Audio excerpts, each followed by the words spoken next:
So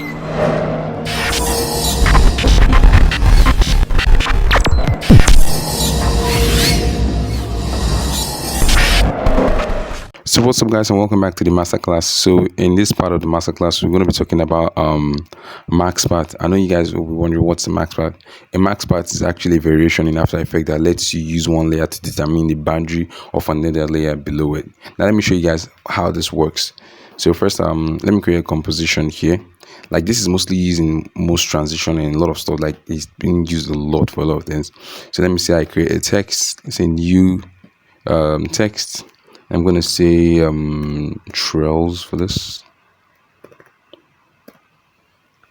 So yeah, this is it. So let me put this at the middle here. Will be good. Yeah, we're good enough. Okay. So the next thing I need to do now, make sure the text is not selected. Just click out so it's not selected. So go over to your this rectangle tool, and then I'm going to draw a shape. Let me just say I'm going to draw a shape like this. You can see the shape is actually covering the whole text. It's actually set, the field is actually set to cover as solid. So yeah, the next thing, you can see the text is beneath it now. So I'm going to come over here and then change this way. You see the MaxPath, this alpha matte. You see this alpha matte shape 1. I'm going to select this first one.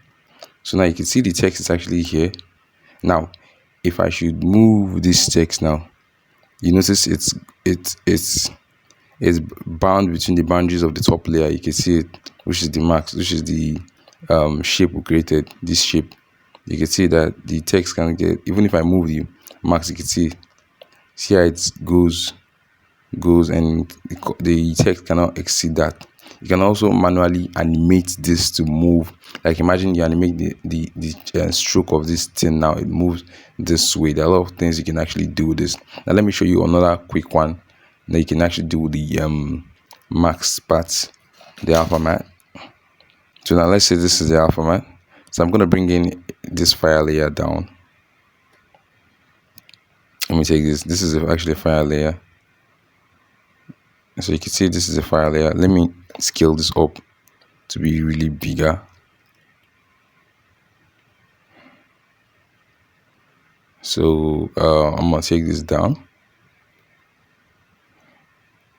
So now let me do the same thing here. The fire layer is beneath it. So I'm going to change this from none to this. Wow, you can see what happens now.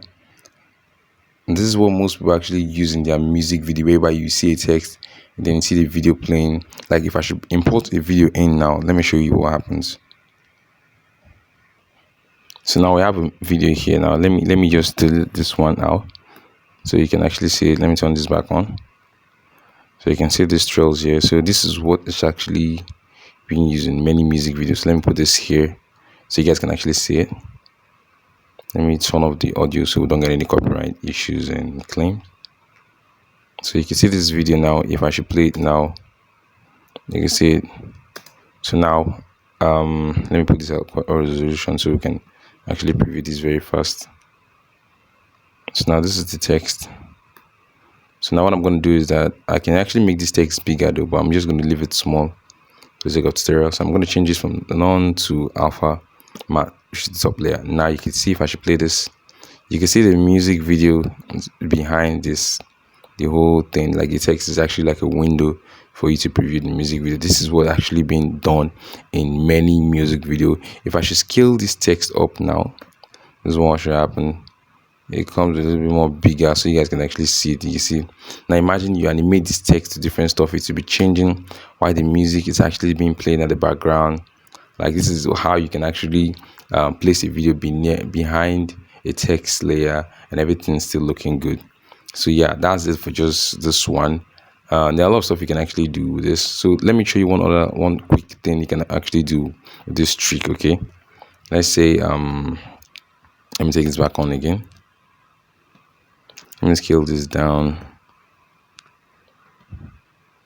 One other quick thing you can actually do with this now, you can actually, now let's say you select the text layer and then select the same rectangle. So this time select the text layer, and then I'm going to create this MaxPath around it now. So you can see I created a MaxPath around it. So or if let's say you don't want to do that, if that one is too hard for you, you can just delete the max path. All you have to do is press Control Shift and make sure the text is selected, and then press Control Shift and N. Now it immediately creates a max path around the text for you. So now you can actually come over to down in the properties, max path, go over to the text. You see this text here, click on animate. Now there are a lot of stuff you can do here. You can animate the position of the text, position, the scale, the rotation, the opacity, and a lot of stuff. And mind you, it will not exceed the boundary of this max path we created. Now let me show you. Let me say position now. Once I click position now, it brings out property for us to create, for us to animate this. Now if I should do this now, watch what happens. You can see this thing is actually moving. It's not exceeding the boundaries of this max path we've actually created. You can see it. So let me take it back. Let me take it back to where it was before. Let me try this other one. You can see this, guys. It's not extending. Now I can just decide to animate this. Now I can just decide to click here, position, and then take it a little bit forward, and then make it move out. Just watch what happens. So if I should play it now, this is what you get. You can see how it works now.